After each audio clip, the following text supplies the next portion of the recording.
arifin biddin karbin wa anna yaghfiru dzunubana wa walina wa likum wa matina lakum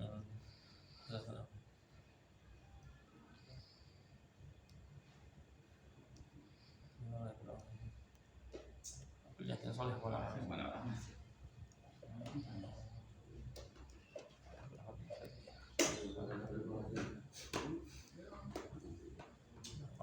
على حضرة النبي محمد صلى الله عليه وسلم الفاتحة. أعوذ بالله من الشيطان الرجيم. الحمد لله رب العالمين الرحمن الرحيم مالك يوم الدين إياك نعبد وإياك نستعين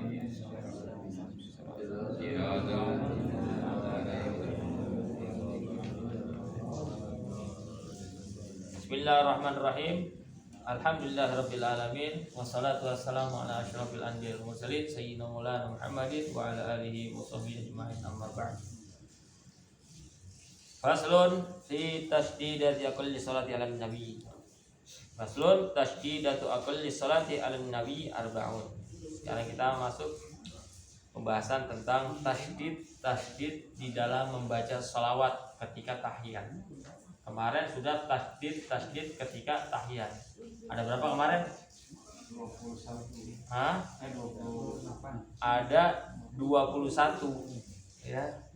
Tasydid tahu nggak tasydid? Masih ingat tasydid? Orang lupa.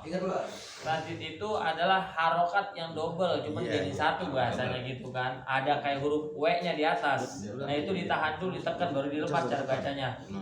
At-tahiyyatul. Tadi aladina jangan aladina tapi alladina begitu. Tadi kan baca aladina kan? Alladina kan ada tasydidnya. Itu namanya tasydid. Ya, setelah kemarin kita membahas tentang masalah tasydid tasyahud, sekarang kita membahas tentang tasydid sholawat. Ya, kan at-tahiyyatul mubarakatus sholawatut thayyibatu lillah. Assalamu alayka ayyuhan nabiyyu wa rahmatullahi wa barakatuh. Assalamu alayna wa ala ibadillahi sholihin. Asyhadu an la ilaha illallah wa asyhadu anna muhammadar rasulullah. Mana sampai situ aja? Kan ada sholawatnya kan? Ya kan? Nah ini yang kita bahas sekarang, sholawatnya. Jadi tasydid sholawat di dalam tahiyat itu ada 4. Apa bacanya? Allahumma sholli ala sayyidina Muhammad wa ala ali sayyidina Muhammad. Di sini sayyidinanya nggak disebutkan, nggak ada sayyidinanya sini.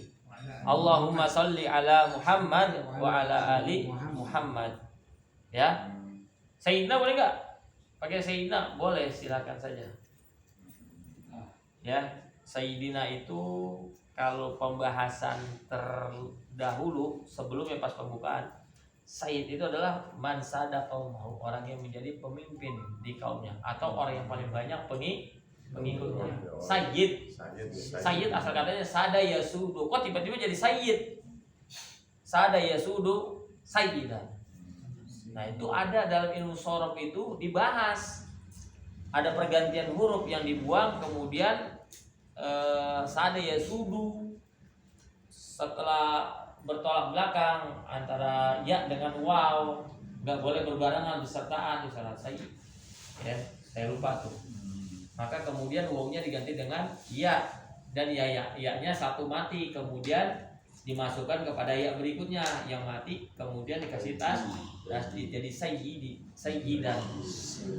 Sada yasudu asal katanya. Sada yasudu. Kita kalau nggak tahu ilmunya nggak bakal ketemu di mana sayyidan asal katanya dari mana. Dari sada yasudu sayyidan. Kok tiba-tiba jadi sayyidan? Kan yasudu ada wawnya. Kemana wawnya? Ya kan? Nanti di-i'lal di situ dalam ilmu shorof, di-i'lal. Ya, ada pengganti. Huruf ilat di dalam ilmu nahwu dan shorof itu huruf ilat ada 3. Alif, ya, kemudian waw sama alif, ya sama waw. Kalau digabungkan jadi ayu. Kenapa dibilang huruf ilat? Karena ini huruf paling berat ketika diucapkan, ya kan? Ya, kalau ilmu sorofnya. Makanya ada dua huruf antara waw dengan ya. Sayyidan asal kata dia sada yasudu. Lah, masdarnya jadi sayyidan. Kenapa tiba-tiba jadi sayyidan? Nah, itu diilal. Yasudu. Sayyidan asal katanya sayudan apa? Suyudan. Sudah. Kalau nggak salah suyudan. Nah, ini bertemu dua huruf ilat. Yang dimana salah satu huruf ilatnya mati. Suyudan. Wow, mati setelah harokat domah, berat rasanya. Begitu, Zat? Wow, mati setelah harokat domah, berat. Ya, makanya wawnya diganti dengan ya. Sayyidan. Asalnya suyudan. Kalau kita belajar sorobnya, wawnya diganti dengan ya, ya-nya yang kedua mati. Kan tadi wawnya mati, ya-nya juga diganti ya, mati juga, makanya digabung ditasi jadi sayyidan. Kemudian harokat ya-nya diganti jadi kasroh sebagai penanda bahwa itu ada waw yang waw ya pengganti waw kayak gitu ya. Saya juga udah banyak lupa tentang sorobnya. Nah, golok kalau nggak diasah mah udah nggak tajam lagi, betul. Begitu juga ilmu sorob sama nahunya kalau nggak diasah lagi ya seperti itu. Sayyidina, orang mengucapkan sayyidina boleh nggak dalam sholat? Fadl, silakan. Cuman di sini nggak disebutkan sayyidinanya karena kita membahas tentang tasjid tadi di dalam sholawat. Sayyidinanya nggak ada di sini. Kalau Pak kata ada sayyidinanya berarti tambah lagi tuh. Jadi ada 5, ya kan? Ya kan? Jangan permasalahkan orang yang baca pakai sayyidina atau enggak. Ada sebagian saudara-saudara kita bahkan banyak ketika kita bersolawat ditentang sama mereka, nggak boleh pakai sayyidina. Apa? Mengkultuskan Nabi Muhammad. Mengkultuskan dari mana? Sayyidina itu kan pemimpin kita, tuan kita, panutan kita, ya kan? Loh, di mana mengkultuskannya? Mengkultuskan itu artinya menuhankan. Mereka mengambil dalil hadits apa? Rasulullah bersabda, jangan sekalian tentang Nabi Isa tuh. Mengagungkan itu sebagaimana Bani Israel mengagungkan Isa bin Maryam, sampai itu kalau menjadikan sebagai Tuhan. Tidak boleh. Sayyid di sini maknanya adalah pemimpin kita. Ya, pemimpin kita. Loh, jelas di dalam surat Al-Baqarah kalau nggak salah juz 2 itu Sayyidan wa hasuran. Itu Allah menceritakan tentang bagaimana Nabi Zakaria, ya kan? Allah saja menyebut Nabi Zakaria sebagai Sayyidan wa hasuron. Loh, kita mau Nabi Muhammad kok nggak boleh? Ini mereka yang otak-otaknya dangkal kembali kepada Al-Quran dan hadis, ternyata mereka nggak paham tentang Al-Quran. Padahal kata Sayyidina sudah terlebih dahulu ada di dalam Al-Quran untuk Nabi Zakaria kalau nggak salah. Sayyidan wa hasuran. Coba cari tadi juz 2 kalau nggak salah tuh. Sayyidan wa hasuron. Kayak begitu, ya. Jadi intinya Sayyidina ini tidak mengapa kita bersolat dengan memakai kata Sayyidina. Paham? Sekarang pertanyaan, kenapa kita bersolat kepada Nabi dengan didahulukan kata Allahumma? Ada yang paham nggak? Ketika kita bersolat sama Nabi, kenapa didahului dengan kata Allahumma? Ada yang paham? Belum. Agar kita tidak menuhankan Nabi. Jawabannya. Agar kita tidak menuhankan Nabi, karena kita menyebut nama Allah terlebih dahulu. Tuhan kita. Allahumma, ya Allah, limpahkanlah salawat. Allahumma sholli, ya kan? Ala Muhammad atau ala Sayyidina Muhammad. Makanya Nabi mengatakan jangan kalian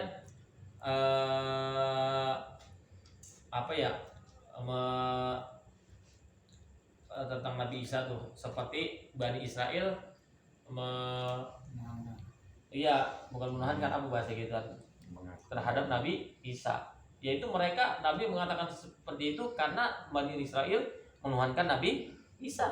Nah, kita bersalat sama Nabi sampai dikatakan putus. Kenapa? Karena kita membaca Allahumma sholli, ada Allahummanya, mendahulukan Allah, agar kita tidak menuhankan Nabi Muhammad. Paham ya? Nah, ada 4 tasdid membaca selawat di dalam tahiyat. Allahumma. Allahumma. Di sini yang bertasdid adalah huruf lamnya. Lafzul jalalah. Allahumma dengan huruf mim. Allahumma. Jangan Allahumma. Allahumma. Lam sama mimnya bertasdid. Dua ya. Dua. Ya. Sholli. Sholli. Lamnya yang bertasdid. Jangan sholli. Sholli. Ala Muhammadin. Ya. Ala Muhammadin. Mimnya yang bertasdid. Jangan Muhammad, tapi Muhammad. Ya, salam. Bukan Muhammad, tapi Muhammad. Paham?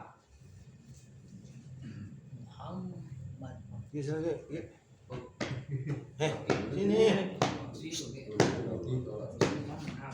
Orang kadang-kadang bacanya bukan Muhammad tapi Muhammad. Apa artinya? Sedangkan bertasdid mimnya Muhammad. Ya. Assalamu alayka, sinnya bertasdid. Assalamu alayka ayyuhan. Assalamu alayka. Sinnya bertasdid. Lamnya enggak itu ya? Enggak. Coba dengar. Pernah kan enggak? Qomat di masjid. Sini kedengaran banget. Ada yang begini. Qodoko mati sholat. Itu salah. Lamnya enggak bertasdid. Qodoko mati sholah aja, bukan sholat tapi sholah. Qodoko mati sholah, bukan qodoko mati sholah. Tadi itu zuhur maghrib apa zuhur tadi itu. Qodoko mati sholah. Lamnya bertasdid, salah itu. Dikasih tahu bukan sholah tapi sholah, nggak bertasdid lamnya ya. Qodoko mati sholah. Juga ada lagi qodokol mati sholah. Yang benar qodoko mati sholah.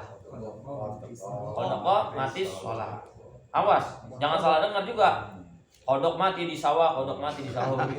Enak dong. Malah maaf sama.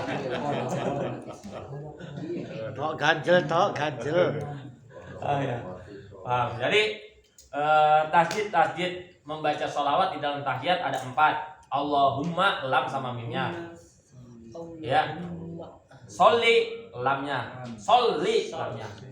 Ala Muhammadin mimnya bertasdid. Bukan Muhammadin tapi Muhammadin. Ya. Paham? Ada 4. Lam, lafzul jalalah, mim, lam lagi sama mim lagi. Paham, ada 4 ya. Nah, paham. Ya. Pokoknya yang sekiranya kita dengar kok begini aneh. Ya. Qodokol mati sholat. Ini makanya pelajaran buat kita. Pentingnya kita ngaji, belajar tuh agar ketika kita nggak tahu jadi tahu. Ya kan? Itu yang Imam Ibnu Ruslan katakan, wa kullu man bi ghairi ilmin ya'malu a'maluhu mardudatun la tuqbalu. Siapa yang beribadah tanpa didasari pengetahuan agama, ilmu, maka segala amal ibadahnya tertolak, enggak diterima oleh Allah Subhanahu wa taala. Walaupun dia beribadah 100 tahun. Bisalah. Dia getol ibadah, rajin ibadah, bahkan sholat malamnya rajin. Ketika kita dengar dia qomat aja salah, berarti ini dalam sholatnya banyak salah dibacanya. Betul. Qodokol mati sholat. Nah, qodokol mati sholat. Yang benar adalah qodoko mati sholat. Gak ada qodoko mati sholat. Berarti nggak ada L ya? Gak ada qodoko mati sholat. Coba diperiksa lagi. Nah itu qodoko mati, koma asalnya mendirikan. Ada taknya tak tanis. Karena fa'ilnya adalah as-sholatu. Menandakan bahwa fa'ilnya adalah as-sholatu. Makanya baca sholatu di situ. Kalau ilmu nahunya. Nah, orang baca kitab tahu dia nggak ada harokatnya, tahu kenapa? Ya karena dia pernah belajar nahu. Qad, tahu ada qad di situ. Qad itu adalah kalimat yang khusus masuk kepada fi'il madi, tapi terkadang masuk kepada fi'il mudhari cuman sedikit. Qad jaa, laqad ja'akum, laqad ja'akum tambahan lam, lamnya adalah lam taukid, menandakan bahwa sungguh-sungguh telah datang. Lamnya menguatkan. Qad ja'akum, ja'a kalimat fi'il madi. Nah, qad masuk kepada fi'il madi. Nah, qad qama asalnya qoma ditambah tak tanis, qomatis sholat, dihidupkan dengan harokat kasroh, disambung dengan as-sholatu, karena fa'ilnya adalah as-sholatu gitu. Paham ya? Makanya kalau orang paham nahwu shorof nih, tanpa dia ngeliat kitab, pada orang baca kitab salah, apa dibacanya, kayaknya rada risih nih gitu kan, rada risih ya kan. Kok bisa? Iya, karena dia paham nahwu shorof. Makanya ada cerita nih, dulu pernah saya bawa ini ceritanya. Ada santri disuruh beli kitab sama gurunya, kiai. Kata gurunya, santri beliin saya kitab. Kitab apa? Ditulis sama kiainya, tapi kagak pakai harokat. Ditulis sama kiainya nggak pakai harokat. Paham? Kemudian dikasih tahu sama kiainya, kitabnya Imriti takut lupa, ditulis sama kiainya. Kitab Imriti kata gurunya, takut ini santri lupa, ditulislah nama kitabnya di kertas, percikan kertas yang kecil. Sampai toko kitab bilang, "Pak, beli kitab." Kata tukang toko kitab, biasanya tukang toko kitab juga ahli nahwu, dia bisa baca kitab. Kitab apa, Dek? Kitab Umariyati. Kitab Umariyati. Tukang kitab bingung. Kayaknya nggak ada kitab Umariyati, Dek. Ada, orang guru saya kok ini loh, kiai pimpinan pesantren. Loh, seumur-umur saya baru dengar namanya kitab Umariyati. Ada, coba cari, dicari sama tukang kitab. Wah, nggak ada, Dek. Ada kali Pak di atas. Wah, diacak-acak kitab gua ketemu. Ada Markona. Kata tukang kitab, bawa contohnya enggak, Dek? Enggak. Tapi saya bawa tulisannya dari guru saya. Ada nih, dikasih. Tep, kata tukang kitab. Masya Allah, Dek, ini bukan kitab Umariyati, kitab Imriti. Nadomnya kitab Al-Jurumiyah. Masya Allah. Bahaya, makanya baca kitab ya. Kadang-kadang kita juga salah baca, udah ada harokatnya masih aja salah. Ya kan? Udah ada harokatnya masih aja salah bacanya. Gimana gak ada harokatnya nih? Ya kan? Ada pernah juga kejadian seorang santri dikasih kepercayaan sama gurunya untuk menggantikan gurunya ngajar kitab. Jadi ceritanya kitab asli itu nggak ada titiknya. Itu titik dari mana datangnya nggak tahu. Antar tulisan urpah sama gurpah. Urpah artinya umum, gurpah artinya gayung. Gurpatan, cidukan, gayung. Nah, dia ngajar santri diartikan dibacanya gurpah. Akhirnya dipraktekkan sholat suruh bawa gayung. Sholat bawa gayung, dikalungin. Kiainya pulang bingung, lah ada apa ini, aneh banget sholat pada bawa gayung. Nah, itu dia bacanya gurpah. As-sholatu urfah misalnya gitu kan. Sholat secara umumnya bahasanya seperti ini. Dia bacanya as-sholatu gurfah, jadi sholat itu bawa gayung. Masya Allah, ternyata itu bukan titik asli. Asalnya tulisannya urfatun, secara umum gitu. Makna sholat ini adalah ad-du'a, doa. Tuh. Dan dibacanya gurfah, gurfatan, ya. Karena ada di dalam Al-Quran tentang Nabi Daud yang minum air gitu kan, pakai, ya kan? Dia dibacanya gurfah. Cuman karena ada tambahan titik, padahal itu bukan titik asli. Insya Allah, kata kiai. Begitulah pentingnya kita belajar ilmu alat. Ini mah khusus di pesantren. Kalau gini mah nggak perlu, udah nggak kewajiban. Kalau pesantren wajib saja. Santri kata kiai kalau nggak bisa baca kitab bisa dicurangin sama orang. Ya kan? Santri nggak bisa baca kitab, wah. Ya, makanya belajar nahwu shorof itu nggak cukup setahun 2 tahun. Jurumnya udah khatam, ulang lagi. Sampai 2 kali khatam, baca lagi, diulang lagi, nggak paham. Ya kan, nggak paham. Makanya santri itu minimal seenggaknya ketika di pondok dia bisa memahami ilmu nahu sorof. Ya kalau nahu itu membahas perubahan harokat di akhir kalimat, bisa dibacaan, bisa dibacaun, bisa dibacain, tergantung amil yang masuk kepada kalimat tersebut di depannya. Kayak begitu. Ya kalau sorof membahas tentang perubahan kalimat dari doroba jadi ya deribu, dari kan sada jadi ya sudu, kayak gitu. Ya. Saya dulu belajar nahu pertama kali bingung kan, ketika ditanya kalau nggak bisa suruh ngitung anak tangga, keluar hitung anak tangga. Itu. Sampai dihukum berendam di empang, kita pernah ngerasain kayak begitu. Ya, ala kulli hal memang belajar nahu sorof itu sangat ribet gitu bahasanya. Sangat ribet. Ya, sulit sih enggak, cuman karena kemauan kita nggak ada jadi sulit gitu kan. Saya punya teman kalau dulu belajar nahu, wah buat apa nahu? Wah pusing ana belajar nahu. Orang mana? Orang NTB. Wah pusing malah nih. Nahu gitu. Ya, nahu kayak begitu. Jadi intinya malam ini kita bahas tentang tasbih di dalam sholawat ketika membaca tahiyat. Ada berapa? Ada 4. Ingatin, Allahumma di lam sama mimnya. Allahumma sholli, lamnya bertasdid.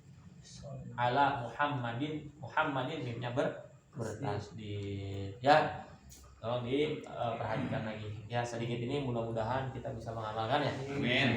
Menjadi penambahan Amin. barokah ya rabbal alamin. Wallahu a'lam bishawab. Al-Fatihah.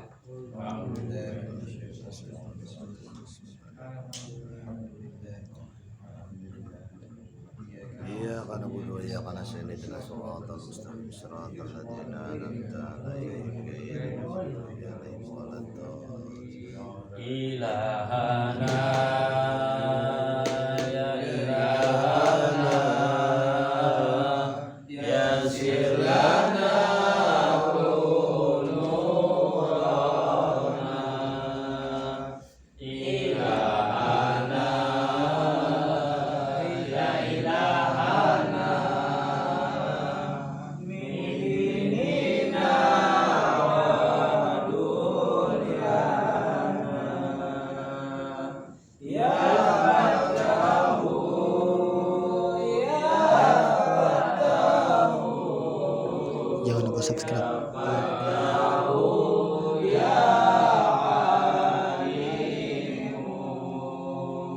Ittaqullah ittaqullah. Jangan lupa di like dan subscribe.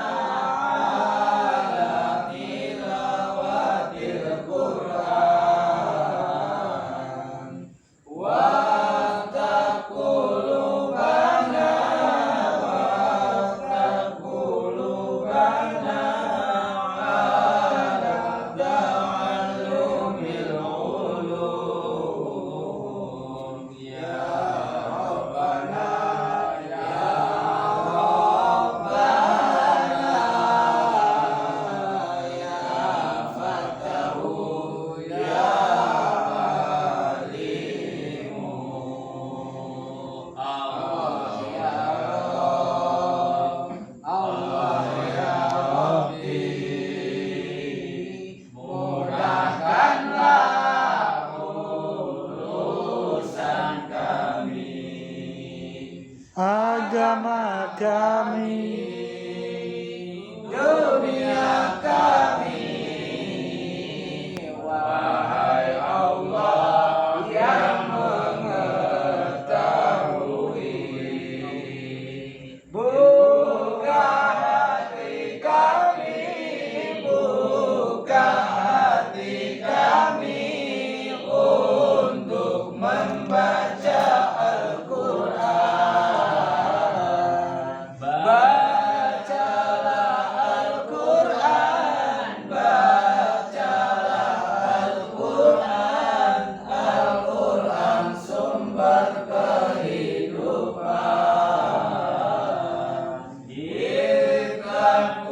Rabbana ya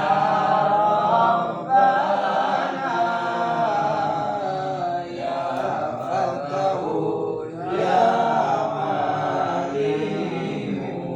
Allahu Akbar. Rabbana taqabbal minna innaka antas samiul alim wa tub alaina innaka antal rahmanur rahim. Rabbana atina fid dunya hasanah wa fil akhirati hasanah wa qina adzabannar. Sallallahu alaihi wa sallam Muhammadin wa sallallahu alaihi wa sallam. Alhamdulillahi rabbil alamin.